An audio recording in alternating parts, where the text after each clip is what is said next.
Well, it's not a workshop what I prepared, but it's a talk. So, but in my talk, I have lots of examples and inspirations how you can become interactive and how you can start to become interactive. And my plan is now, I think we have an hour time now. So my plan is to talk for about 20 minutes. And then I prepared some links where you can get interactive and explore and for about maybe 20 minutes. And after that, we can meet again and then discuss what you have experienced. So just to give you the whole picture. I prepared some slides I would like to share with you. See if this works. Yes, it works. Yeah. Great. All right. So yeah, good morning, hello, and thank you for the invitation. I'm very happy that you have me today, and I want to talk to you about my experiences. I want to share with you my experiences in the realm of playful learning and project-based didactic approaches.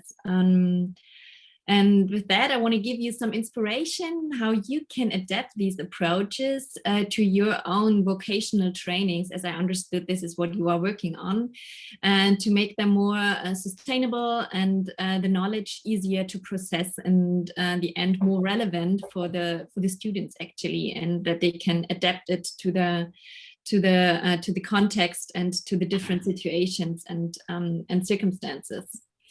But maybe before I start and to go a bit deeper into the topic, I just want to tell you a bit more about me and where I'm coming from, that you get a better understanding about my background. Yeah, and maybe it's really interesting for me talking to you about didactics today, because when I would think about 6 years ago, I wouldn't have thought that I would do something like this, because at the time I worked at the future research of the department of Volkswagen Group, so in the automobile company and sector, and I developed mobility solutions. So this is actually my background. But while I was developing those services and offerings, I realized how important it was for me to understand how all the technical stuff, like smart networks, robotics, artificial intelligence, etc., how this actually work, and how I can use them to design purposeful solutions. So in order to understand this and learn more about those topics, I reached out to different institutions and I read specialized articles and spoke to experts. But besides that, I also visited conferences and maker fairs and fab labs. And at those places, I realized that I understood most about the topics if I just started making and doing. And above all, I also experienced that it's for children even easier to play around and experiment with technology, also with high technology, and to develop a deep understanding and come up with new such scenarios. And then I started wondering when in my life I did lost this really beautiful gift to learn just through making and learning how kids do actually. I was deeply inspired, and then one thing came to another, and I talked to my co-founder, who's now my co-founder, Franzi, and we started to run workshops for children to get deeper in this way of learning and to understand it in more depth, and just let children tinker around. And this was actually the birth of our company, which is called Junge Tüftler, Young Tinkerers. This is a non-profit organization with the vision to empower people and shape society in a self-determined way. And besides that, we quickly realized that it is also important that we empower others, that they also get the ability to teach or actually to empower others. And this is why we dig down deeper into methods. What is learning all about, and what is so important about it, and what are the best practices which exist, and how can we use Junge Tüftler as our think and do tank, and then we try to, and with that we come up with new formats and new approaches of learning, and these ones we we canalize in the Tüftel Akademie. So today I want to share with you our main essence and main aspects of successful learning we came up with, and I divided them into 4 main aspects, which is the right method, a very inviting and fostering environment. Third point is supporting people, and the 4th one is the inner willingness. So it's about me as a person, that I'm open for learning. So, and if these 4 aspects come together, this is for us where we say this is where the magic takes happen. So when magic takes place, so when we really have a good base for successful learning. So now I want to dig deeper into those 4 aspects and also show you some examples. Yeah. Okay. Sorry. All right, and show you some examples which role they play, and especially also which role digitization plays with that. So playful learning itself is not a special didactic approach or a method. It's more like an attitude, and if you use it in the right way, it fosters creativity and curiosity. And it works even for highly abstract and very profound and in-depth topics, as I will show you later with the help of some examples. So the concept of playful learning refers to some aspects of play which we use when it comes to learning. And these are, first of all, the freedom of purpose. That means that you really, in pure play, you do not have any goals. And it's really purpose-free tinkering around. And it's really important to have this attitude and this for having a space where we can really be creative, free creative, and where curiosity actually rules. Another one which is really important is a safe environment. That means it's a space where me, as I know, hey, here I can really, I can do everything. I can't break anything. I can't destroy anything. And I also know no one will laugh at me. So I can really feel safe. I doesn't feel ashamed, and I can just do what I come into my mind and really get my inspiration and my creativity flowing. And the 3rd point is self-directed. That means I am the one who decides in which direction I go next and which step I take next. So I don't have a teacher, but I have more like people who accompany me and who help me and who foster me. So it's my freedom of choice which next steps I can take. And yeah, also very important aspects is to have tangible objects. And if all those things come together, this is, and you orchestrate them nicely, this is when people get into a flow. I don't know if you heard about the flow theory by Mihaly Csikszentmihalyi. So it's really this, people really start going into deeper and deeper. And also when things start to become very hard or also stressful or complicated or frustrating, we can overcome those moments, and they still stick to the topics and go deeper in it. So this is where this is actually the way, or the attitude we want to have people, that they go on deeper learning and understanding. And we see that this learning takes place in a kind of a cycle, and in this cycle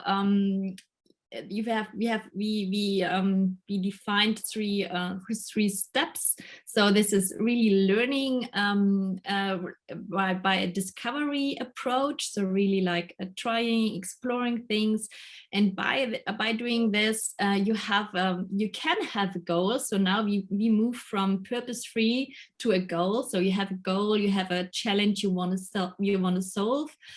This is actually then the project-based making. So you have always a very concrete topic you refer to, and what you just learned, where you can apply it to. And while you reflect it, while you put it into a context, you start to reflecting it, and this also helps you to put it in your long-term memory, and really to build a deep knowledge and deep understanding of what you have learned. And this is in a kind of a spiral that and in this way you start really to construct knowledge. So when I said in the beginning, playful learning is not a didactic approach, this is not really true, because as you see here in this model, we refer, when with all the stuff we do, we refer to constructionist learning theory. So the learning approach we follow is the knowledge that is constructed through discovery learning, by doing and constructing. Students create mental models to understand the world around them. You know, maybe like pedagogics like Maria Montessori, Jean Piaget, or Seymour Papert, who was a student of Jean Piaget and who came up with constructism and founded in MIT the Media Lab, the MIT Media Lab and the Lifelong Kindergarten Group.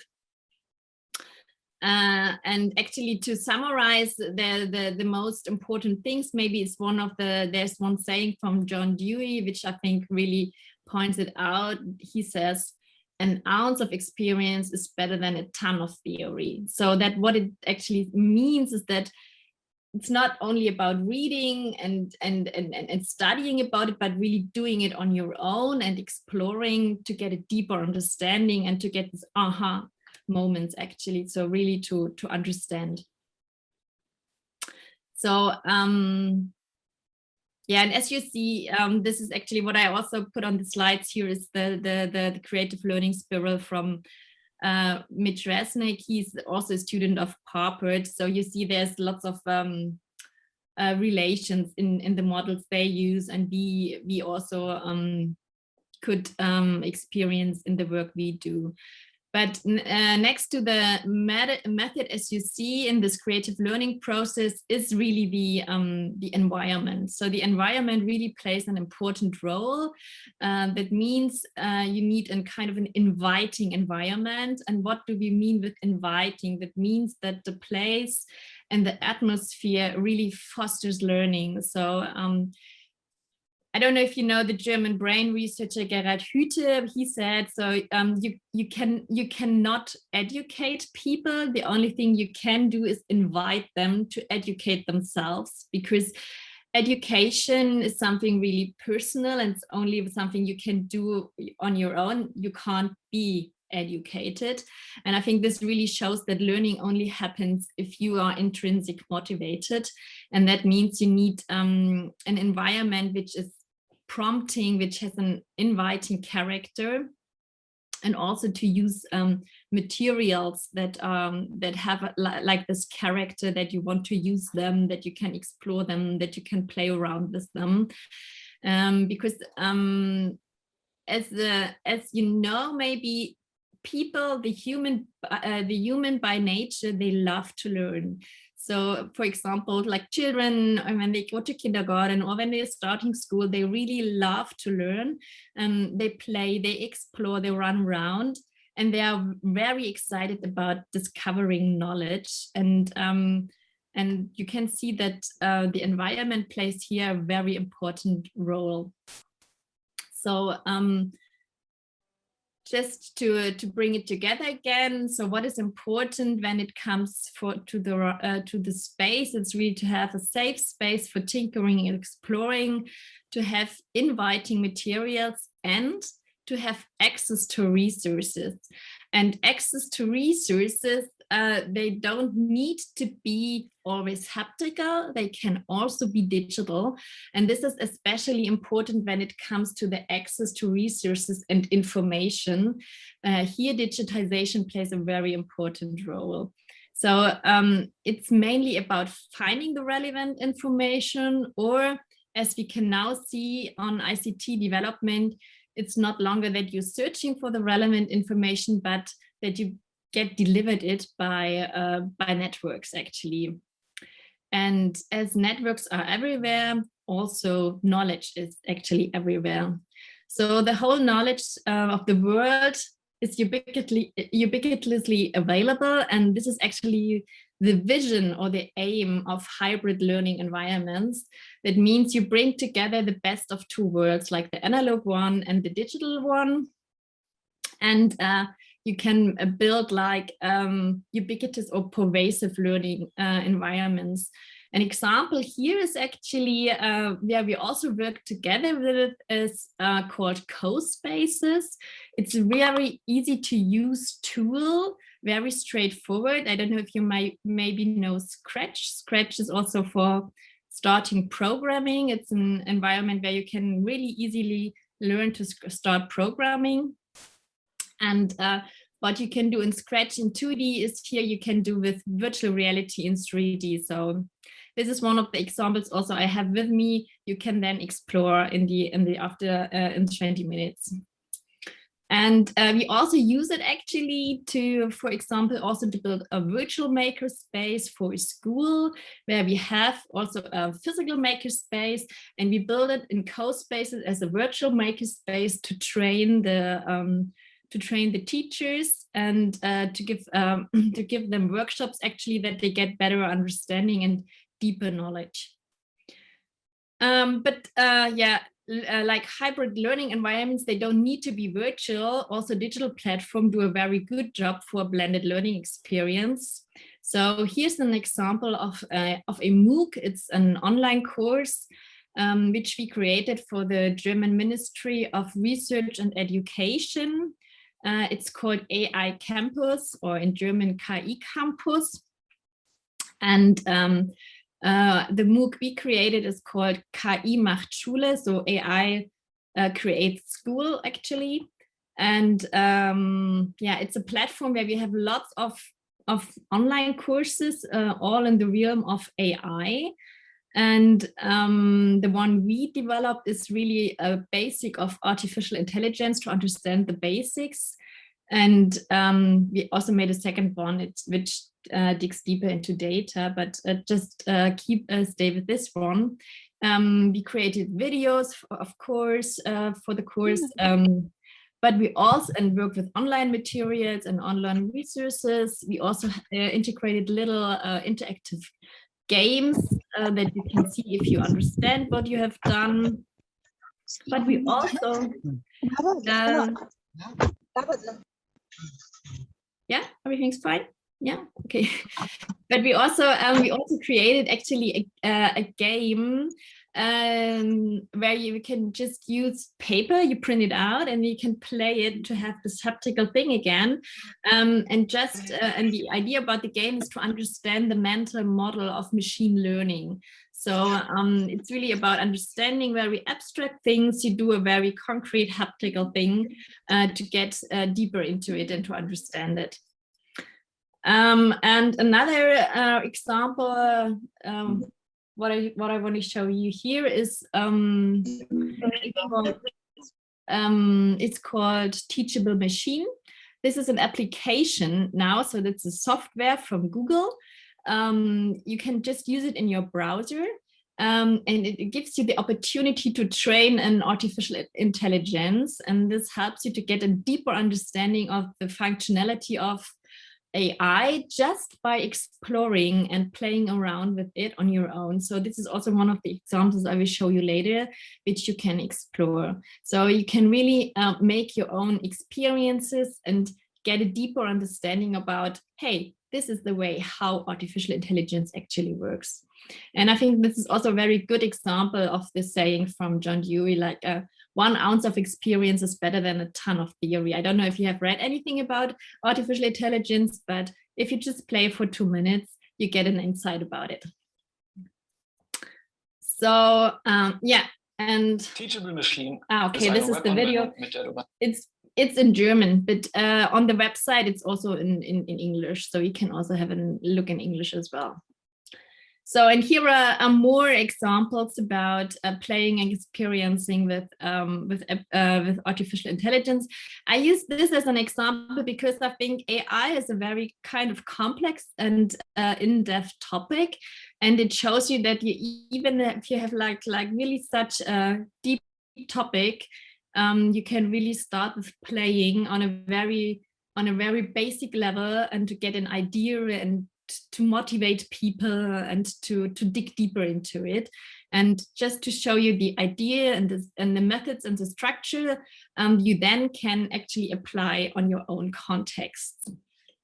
So yeah, and this is actually one thing. It's called a quick draw. It's a game with the help of neural networks. It tries to guess what you draw. So just play it and just experience how fun it is to understand how neural networks might work. So you get a little idea of it. And if you want to go deeper into neural networks, there exists websites like Machine Learning for Kids, where you can start coding on your own, or you can also use Tensorflow Playground to understand and train neural networks in more depth. And if you really get fixed about it and want to go deeper and deeper, you can also find like online courses, free online courses on TEDx, on edX or on Coursera or wherever, and you can also dig deeper and deeper and deeper. But this is actually the steps, the structure I want to show you, to start very playfully, and then when you get fixed about it and you get into the flow, go deeper and deeper and deeper and build upon the knowledge you already gained. So yeah, and also the importance of combining online and offline tools. This is an example I brought with me from our own materials we have. So actually we do like workshops where we train kids or like participants in our workshops to understand how to program robots or microcontrollers and how to build them. And therefore we also have like different materials. We have a box, and in this box you really find like the tools you need. I just brought them with me, and here you really find the microcontroller. You can see it maybe, and also the parts which go together that you need to program it. We also have like haptical cards where you can go through it like step by step, just and they are also structured in a way that you have like little projects and tasks on every card. And when you have done it, you have the solution of the back, and then it's really like the more you do, the better, the more intense the level gets. So it's really it's like a learning path for your own, and you can do it in your own pace. And in addition, you also find online videos on our platform Tüftel Akademie, where you can learn in your own pace.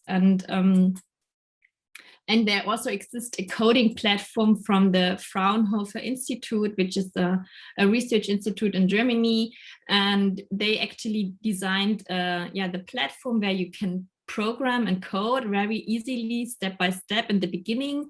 And they also have a simulator. So if you don't have the hardware with you, you can also simulate your program there and just use it in the digital environment. So just to show you how you really can combine offline and online materials to create a very fluent working and learning environment. But maybe as you see, what might be missing here in this ecosystem actually is the human, the people, because when everything is digital, still where's the social aspect about it, right? And this is really important thing that we discovered, especially in the last year. We are really humans are really social learners, so we really need people to learn and to understand. And to go deeper. Maybe a little anecdote about this. Did you know that the Neanderthal man was quite more intelligent than the Homo sapiens? But although the Neanderthal man was a soloist, he did lots of the things on his own and alone. And this was different to the Homo sapiens. So to us, we are co-learners, we are social learners. We really like to exchange our knowledge and to build upon it. And this is really a very important aspect of learning for humans, is really to learn together. And we need feedback. We need feedback from each other. So when it comes to people, we don't need information or knowledge. We can get those from platforms, but what we really need from people is the social connection. It's really about, hey, what do you think about this? And how do you think this is going? And really this exchange, the dialogues are the really important aspects when it comes to learning. And this is why for us, we discovered like 4 aspects that are important in this manner. And this is really to interact with each other. And therefore, you doesn't need to be at the same place, but it makes it even more easier and more intense. But it also works if you are like connected via video conference tools. You can also work together. So we also have like school classes, one in Germany, another one in Brazil, and they work together on an environment project actually, and they understand the sensor data and the weather data and build projects together. So this also works, but this is important really to build the bridges and to work together and to interact. Peer learning is a very important aspect. So there is the saying that there exist 3 pedagogues. The first one is the student next to you. The second one is the teacher, and the third one is the room. So the people next to you, like peer learning, is one very important and crucial part when it comes to learning. You really learn from each other, and therefore it is really important to develop and with the students and to work on a constructive feedback methods, that they learn how you can give feedback to each other and how you can really share knowledge, how you can help others to build upon. So not being like competitive, but really co-workers and co-learners. And the 4th aspects more go to the mentors. So when we speak about workshops and our formats, we never speak about teachers. It's not about teaching, it's more about coaching. And what we mean with that is really to be like support.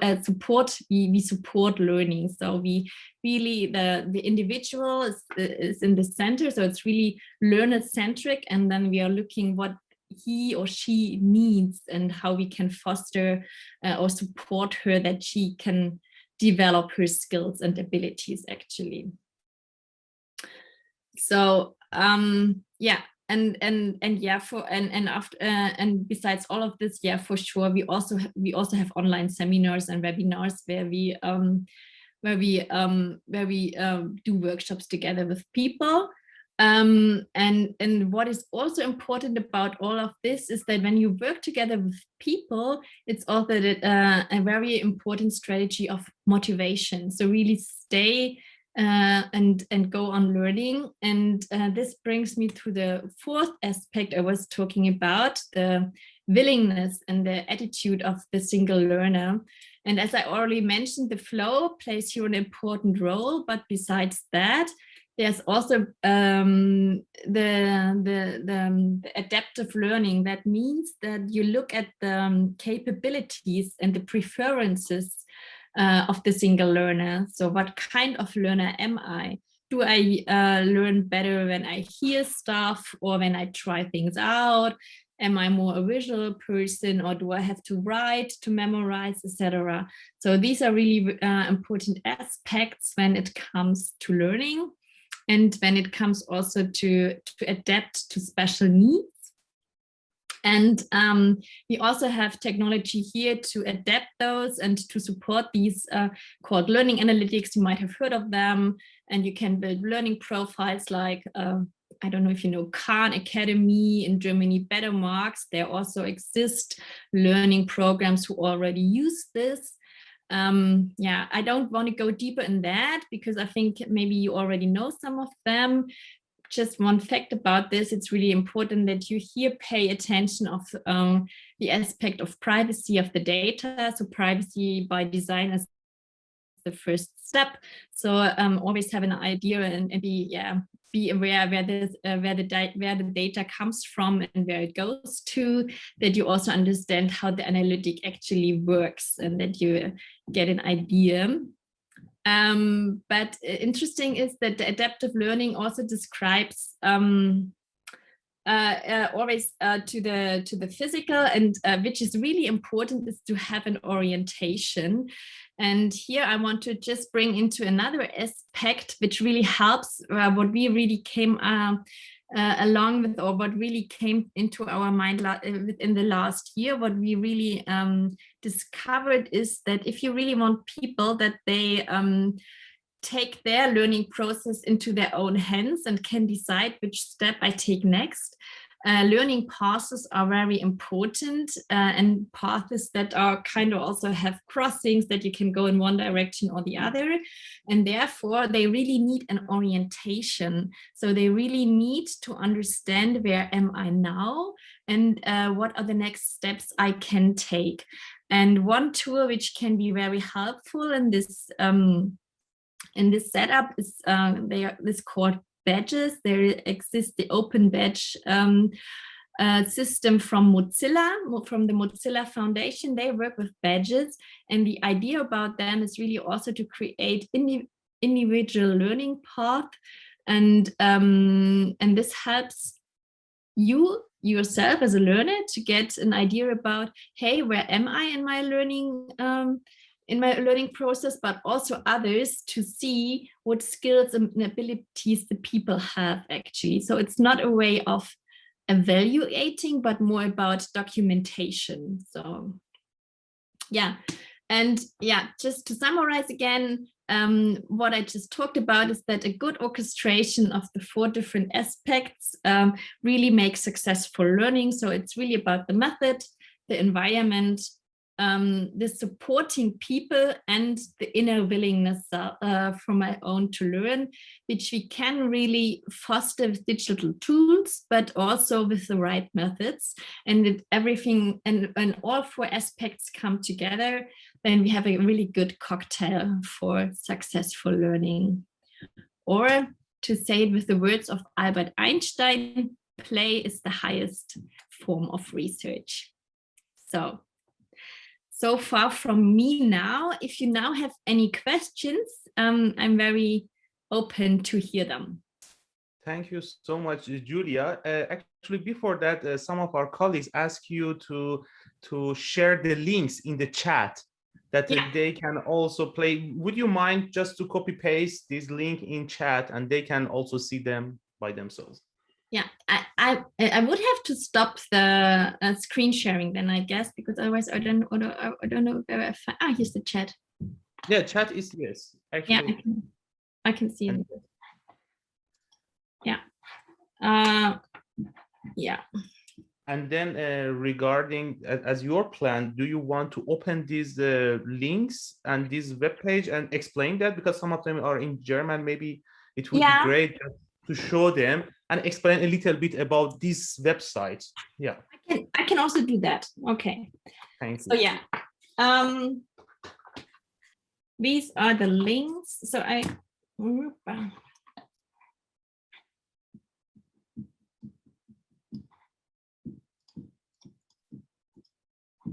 just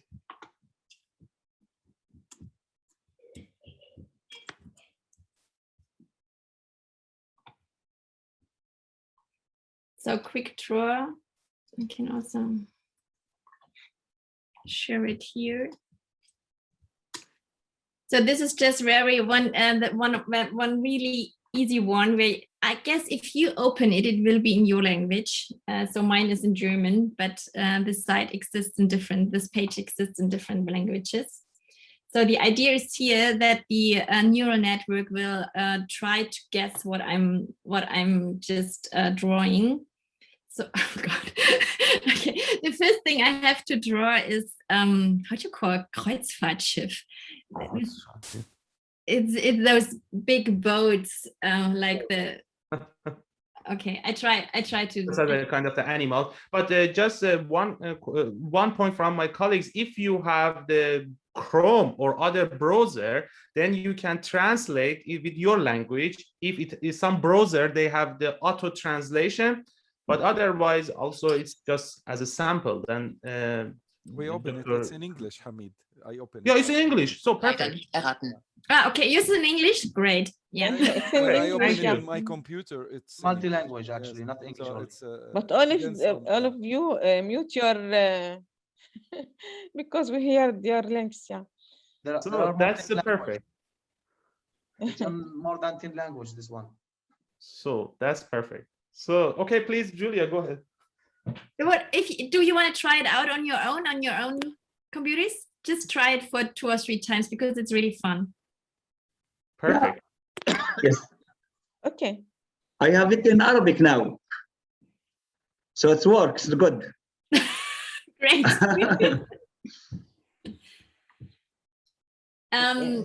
Okay, then can draw bulldozer, yani. Yeah.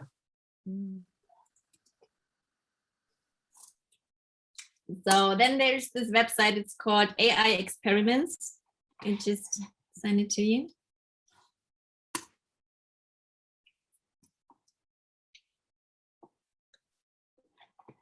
And here you find different things in you can try. For example, also you will also find quick draw here. Here you find quick draw as well, but also Teachable Machine. And this is also very cool because you train an AI here. There is this explanation video how it works, and then it goes. You need to have it goes 3 steps, and then you can do it on your own. So I would like to invite you to open this website and try to, as she does it the same way, to train the model. Just try it, and you will see if you train it with 2 fingers, it will be very correct. But when you then start to use 5 fingers, it will start to become very incorrect and very blurry. But just try it on your own.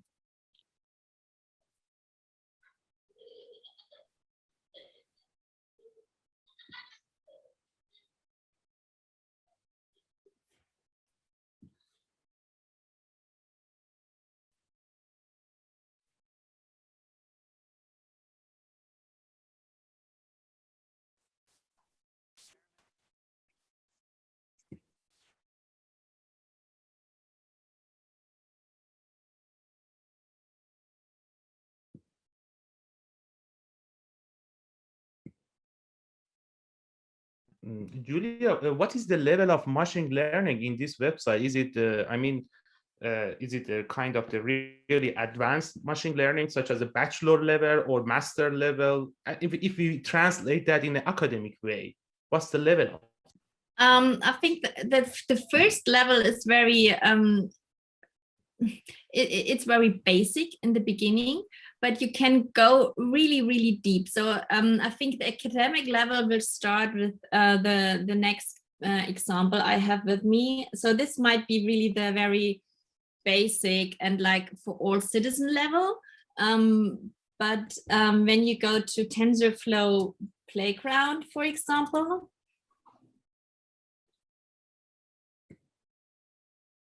like this one goes really in depth then. So this is really about, here you can really add new nodes, like into the neural network, you have different nodes, you can add the different nodes and neurons, it says, and then you can also play around with which way of data set do you want the representation with, etc. And then you can start and you can start it, and you can see how it will differentiate if you change the neurons, for example.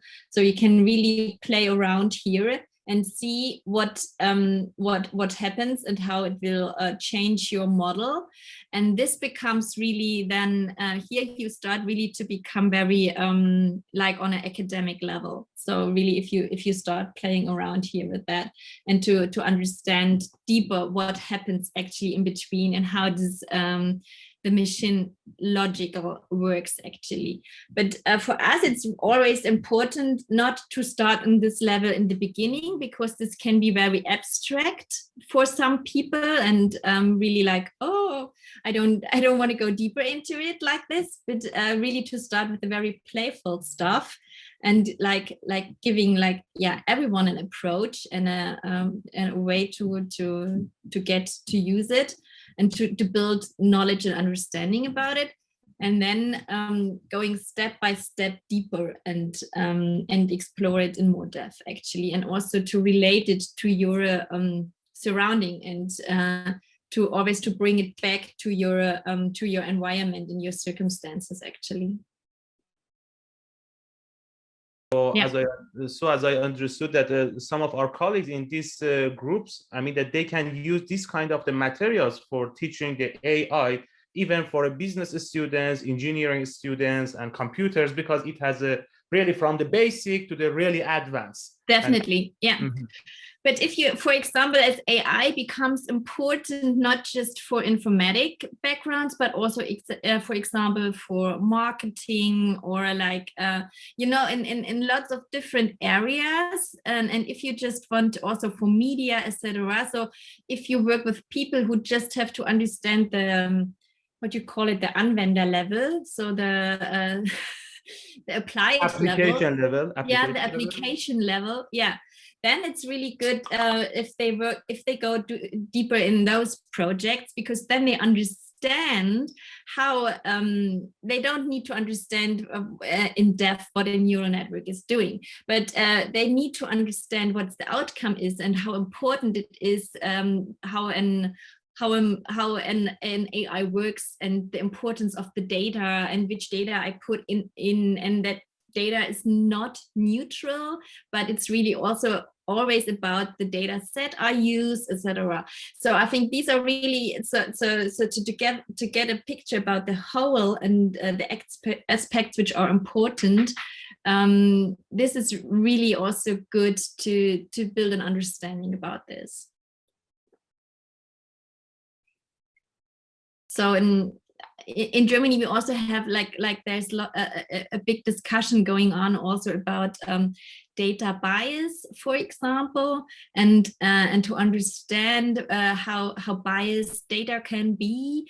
This is really good way to play around and to understand how AI works. And what's also very good is really always to refer to art projects and to see how AI art projects actually work together with that, because they're very explorative. And this shows you how you can design and how you can create and build upon with AI. So I don't know if you know, there is this one project. I don't know if I find it very quickly. Just have a look.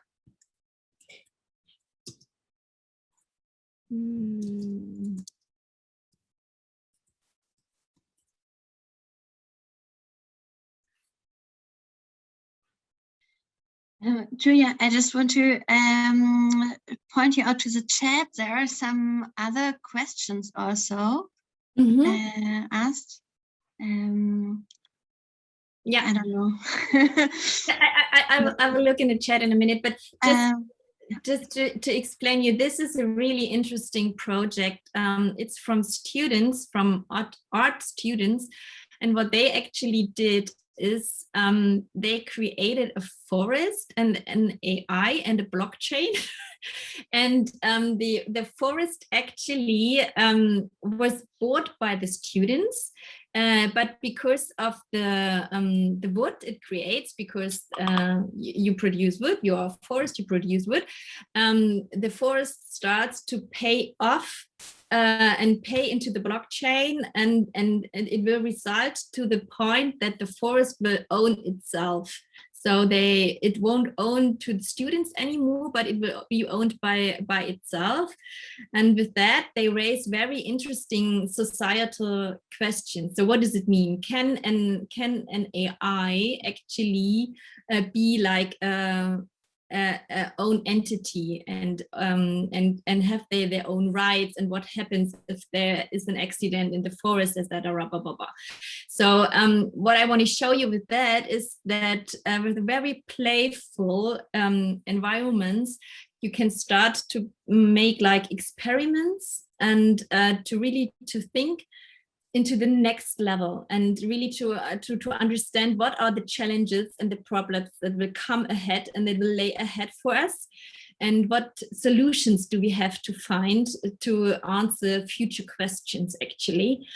And this playing around will help you to come up with those ideas and with those challenges, and also with thinking for the next solutions we need for future. Okay, what are the questions? Julia, could we start the questions, or do you want to finalize or finish these examples of the that you explained? Maybe I can show you just one more, because this is you said you don't know Scratch, because Scratch is really, this is really cool. It's really easy for learning programming, and it's all browser based, so you can all use it on, and there are also tutorials in different languages, and it really helps you if you don't know how programming works. It really helps you to start and to learn program in a minute. So you can really start with I also can change languages here. You see there are a bunch of languages. So I can, so I say when I click on the green flag, I want you to move 10 steps forward, and with that I mean the cat. So if you see this, that's my first program I wrote, and now you can go deeper and dig deeper in, and you can start programming different ways, etc. So, but this is really really fun to play around, and you have lots of tutorials that make you start playing music and programming music very easily, very straightforward. And you can even dig deeper and work with text to speech. You can use video sensing. So there is really lots of more. Here you also have a translation programming codes, etc. So you can really come up and create your own programs for your own help actually. And with doing that, you go deeper and deeper and deeper, and you learn the mental models about programming, and it makes it so much easier then to go into the next step and to start with scripting languages like with Java, JavaScript, etc. Would you mind to copy paste the website of scratch.mit.edu? Yeah, in the chat. So this is why we always say we never see this is for children and this is for adults. We always say this is for beginners and this is for the next level. So this is actually the attitude we have.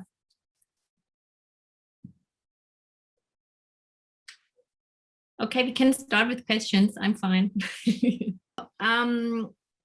I try to answer it, and then just tell me if I made the point.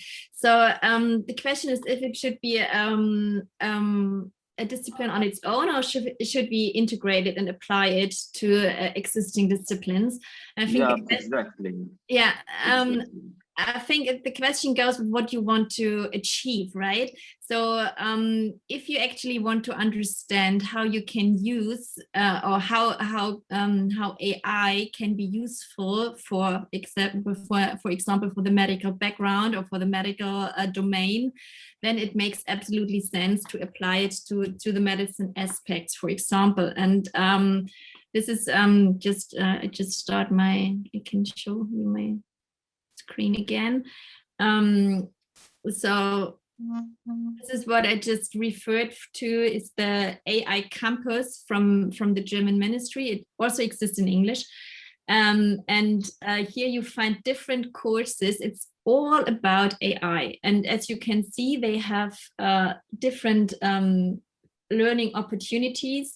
You can have courses with different levels, beginner, advanced, experts, but also with different learning objectives. And this is really what you maybe ask, is it really to want to go deep into AI and study AI, or is it apply AI? And if you go on apply AI, you will really find courses like, for medical reasons, so how to apply AI for medical reasons.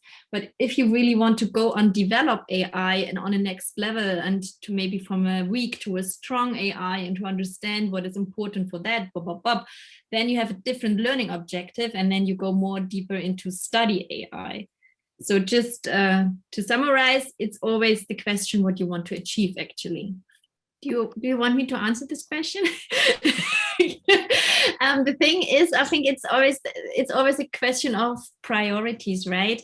So I don't know if you know the German school system. It's quite strict. So in Germany, we really have like very formal curriculums, and there's always the question, when do we find the time to do this? When do we find the time to do this? And then there came Corona, and no one asked anymore. and as you can see, there's also a flexibility inside. So we have schools in Germany who follow a different model. It's a project-based learning model, and they say we don't have subjects anymore, but we work on topics. And in those topics, they combine different knowledge domains. So they don't have the subjects in individual, but they say, okay, we work together on one aspect, and working on those aspects, we will cover different domains.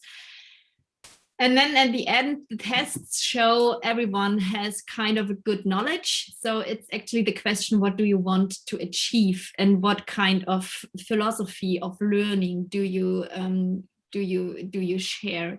And for us, it's really that when you really want to solve problems, it is so much more important to get the competences that you can understand the problem, work on a problem, be able to combine different domains, work together with other people, etc. And this is nothing you learn in single subjects.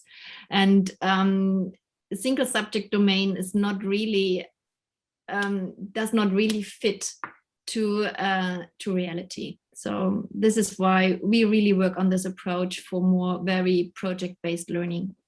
All right, so the first question was how you can adapt the playful learning method to your environments, and if it would work in physical surroundings. Yes, of course. I just wanted to add on and show you it also works on the digital way, but most of all, it also works on in the physical way.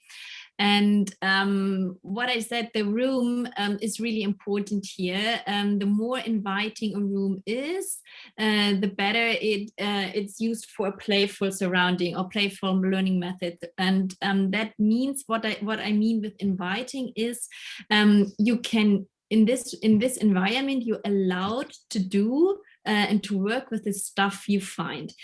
So this is one of the important aspects. So there are lots of do's and just only a few don'ts. The second one is really to have access. So there's this, nothing is closed, or but you can really grab the things, you can take them. You can come up with ideas like having like licenses before you are allowed to take something, etc. So that's fine.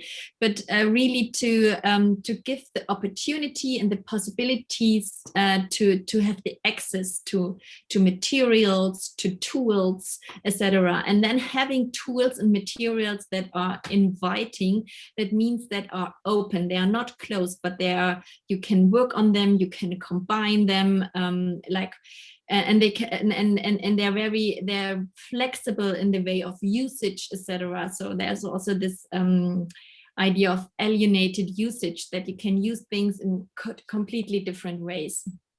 So when we think about a good environment, a good inviting environment, we are always thinking about makerspaces with flexible furniture as well. So you can move, you can shape the room in different aspects for different learning situations, but having machines as well, having access to knowledge, to information, like having a digital layer in it as well, having like mentors around that can help you and help you finding learning strategies if I'm not really help me in my self-determined way of learning.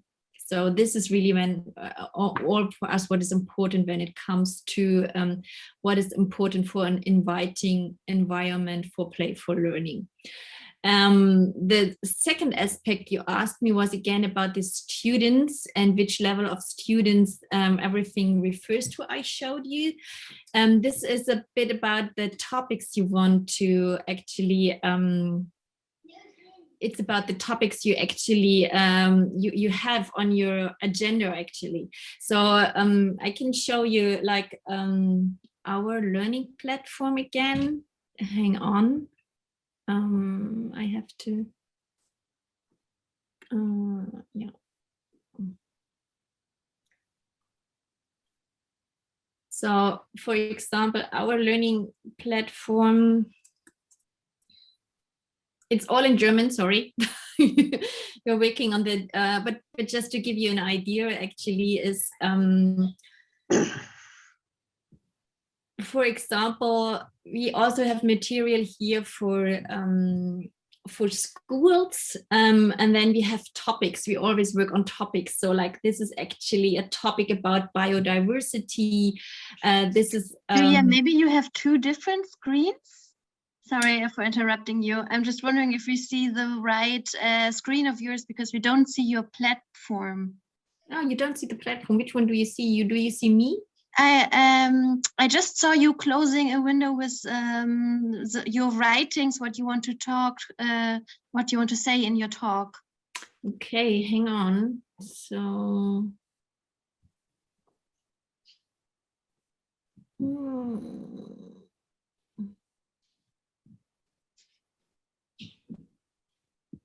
okay, now it should work. Yes, thank you. Does it? Okay, cool. Yes. So yeah, so this is actually, it's all in German again, but here you find like lessons for school. So we made them for the school, and these are the different topics. So you have topics about biodiversity, about climate change, about noise cancellation, etc.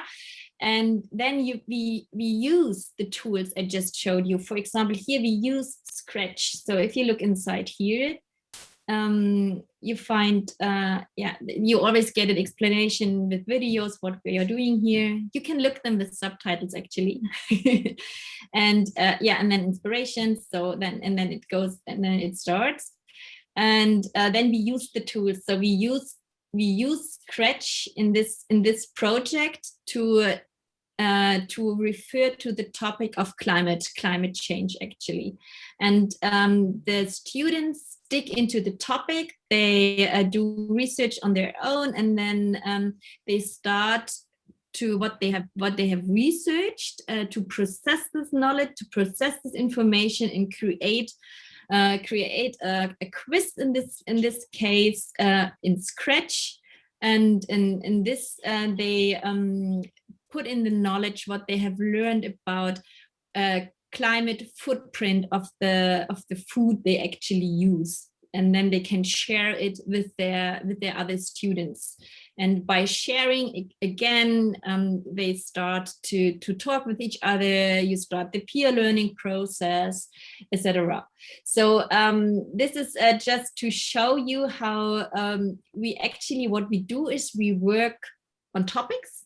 And while working on those topics, we integrate all the aspects which we find are important for successful learning.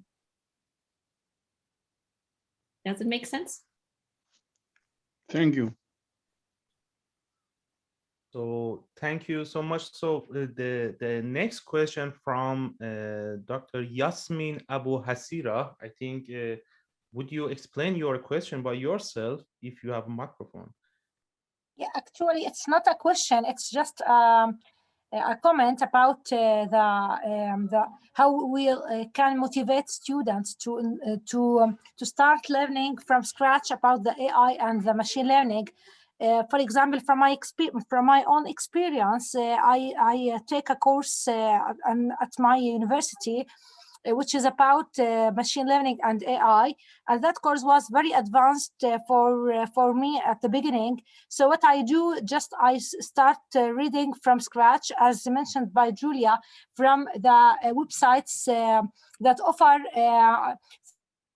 free online courses like Coursera, maybe like there is a lot of websites that, especially in the epidemic and with COVID-19, they offer a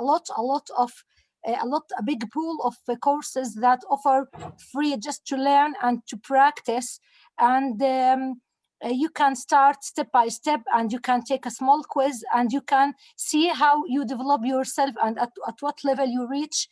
And then you can move deeply to start to make a small program and to explore how to start build, for example, as we saw now about the deep neural networks, how they work. It's a very advanced topic, so we cannot move to it from the beginning. It's a very advanced. Students, for example, shall learn before it how the architecture of the neural network and what kind of layers you can build to construct a layer, what are the types, and so on. So it's just a comment from my own experience that what I think students in our area in Palestine need is to motivate them, start learning by their own. You can just give them the basics, and we can just guide them how they can start to explore the tools and the websites that will benefit them in deep learning and AI and machine learning. Thank you. Thank you. Yeah, great. Can you hear me? Am I? Yes. Yes. Yeah, I just also shared a link, Elements of AI. I don't know if you know it.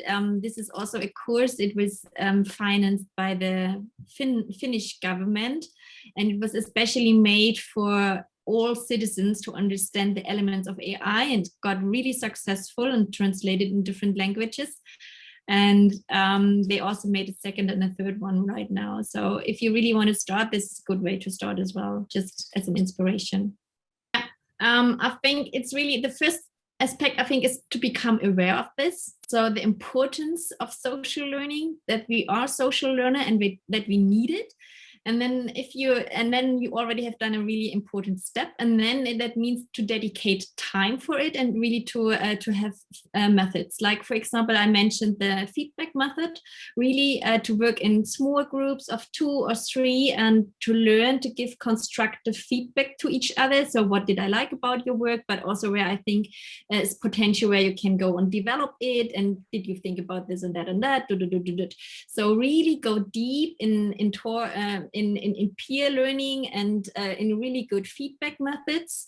There also exists the concept of I don't know if you know about diets or triads, that you work in group of 2 and 3, and that you really go in deeper. And first you have active listening, and you have a part where you just active listen what the others say, then that you reply what the others have said, and then you are the one who starts to talk, etc. So this is really good ways for social, to start with social learning. And then to go further, you can also add like tools actually that help you for social collaboration. This can be like, for example, ideation is very hard when you're not in the same room, for example. And then there exist like tools like Miro, Mural, etc., concept board, that help you to foster collaboration. Or you can work in shared documents like Pirate Docs, etc. Or if you want to go more advanced, there is a good concept, for example, from Minerva University, who really developed their own software that really help you to see and to track where are the different people at which stage, how can they work together in groups. So I think the first step is really to become aware of how important of social learning. Second is really to think about what kind of interactions did you do in the beginning, or when you are in presence, like calling with each other, talking with each other, etc. And then third one is really to how can you enhance it with the help of technology.